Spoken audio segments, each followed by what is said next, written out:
Hey guys, welcome to Planning with Crystal. So today's unboxing is the Lush kitchen subscription. This is for February 2022. So this subscription box cost me £35 a month plus £3.95 on top of that for postage. So it is at the higher end, and I don't know if I'm going to keep it for much longer, if I'm honest. I just find myself getting less and less excited every time it turns up, which can't be a good thing, can it? Like, cause it's not inexpensive, but then Lush isn't exactly a cheap brand anyway. So, yeah. But anyway, I'm going to unbox it, I'm going to show you everything that's inside, and we can decide together whether we think it's worth getting, can't we?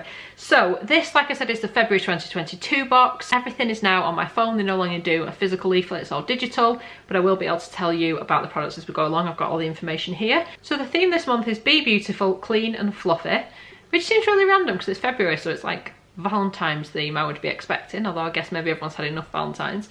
And this is issue number 21, so it's the 21st box they've done, so it's quite a long time really.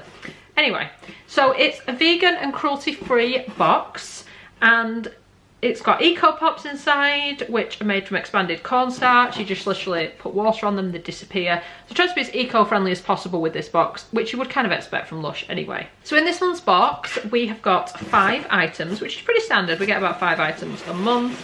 With Lush Kitchen, you get to vote on items, and then the most popular items tend to go in the box, 1 or 2 of them anyway, and the rest are chosen by like Lush team members. So I have voted on some of them. I'll show you now the options we had for voting on.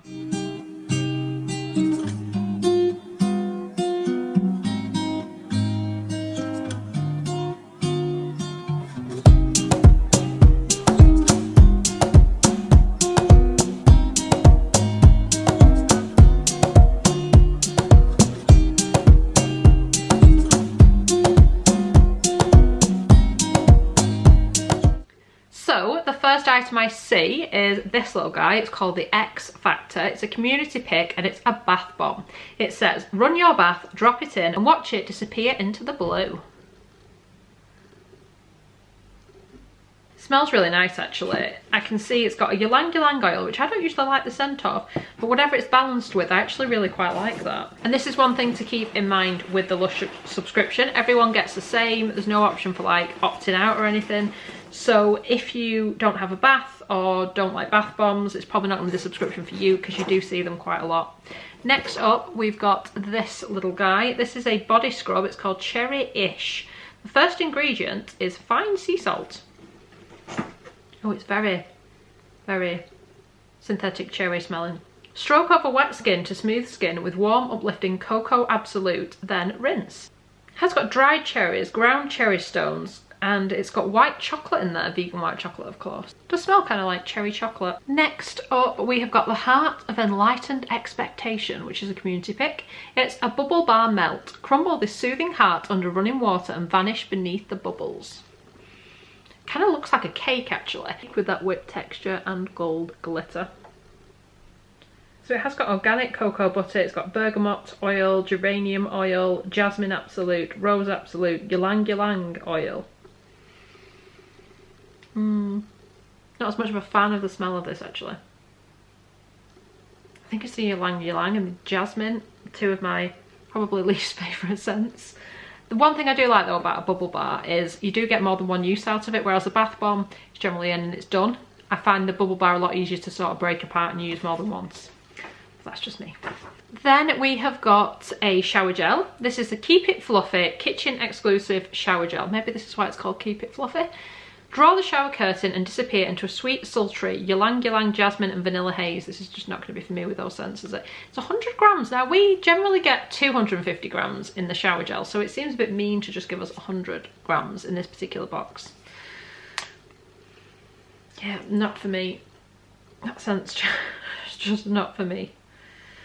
Froth this sweet floral flavour all over wet skin before rinsing off. The heady scent of ylang ylang oil uplifts the mood. It's even considered a great aphrodisiac. Yeah, not for me, it's not. It's not going well, this box, is it? And then finally we have got a perfume. I think we were expecting a perfume. We've had it in the last number of boxes, and a few months ago we got like a special box to keep all your perfumes in. So they just send them in like a little box like this, and then you can keep them in the fancy box, I guess. So this is Honey I Washed the Kids perfume. Didn't know this came in a perfume, to be honest. It's a little spray as well. I love the fact that the sprays are not roll-ons. I'm not a big fan of roll-on perfume. I much prefer like a spray. I just find it a lot easier to apply, and I feel I can get enough out in a roll-on. Oh, that was weird. So when I first sprayed it and I smelt it, it smelled like vinegar. And vinegar is not what you want perfume to smell like. Now it's better. Now it's starting to come out into the Honey I Shrunk the Kids scent, which is like a kind of honey scent, sweet scent. Yeah, now it's settled. It actually smells just like the soap from that range. I don't know if they do anything other than the soap. They might do a bath bomb as well. But yeah, if you know that scent, that's what it smells like. I was getting really worried then they sent me perfume that smelled like vinegar. Anyway, so it's got Brazilian orange oil and lots of ingredients I can't pronounce. Yeah, okay. Another thing for me, a lot of the ingredients in Lush products have sodium lauryl sulfate, which is a known allergen and irritates my skin. So I can't really use products with that in any way. So I'm thinking that this probably isn't going to be a subscription for me to continue with.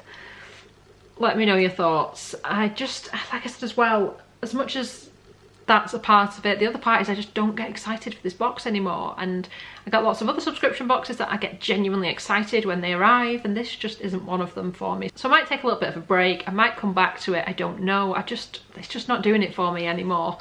It's okay, I think it's expensive, and I don't feel like I'm getting kind of value for money, because generally the products inside are worth roughly what you'd pay for them in the shop anyway, but obviously you don't get the choice of picking them. The positives with this, of course, it is a kind of exclusive thing that you can only get the products in here. In the subscription box, you can't buy them in store, but so often it's happened where I've got ones I don't really like anyway that I'm thinking, I just don't know if this is for me. So yeah, I think I will be taking a little bit of a break from Lush, but let me know in the comments what you think of this subscription box and this particular one and these items. Did you get it? Do you love it? Is it just me that's a little bit disappointed? I don't know. Let me know in the comments anyway. So I hope you've enjoyed watching this video. I'd love it if you give it a thumbs up. It lets me know you're enjoying the content I'm producing, and I'd love it if you'd subscribe to the channel and click the notification bell to be notified when my next video goes live. Thanks so much for watching. Bye guys.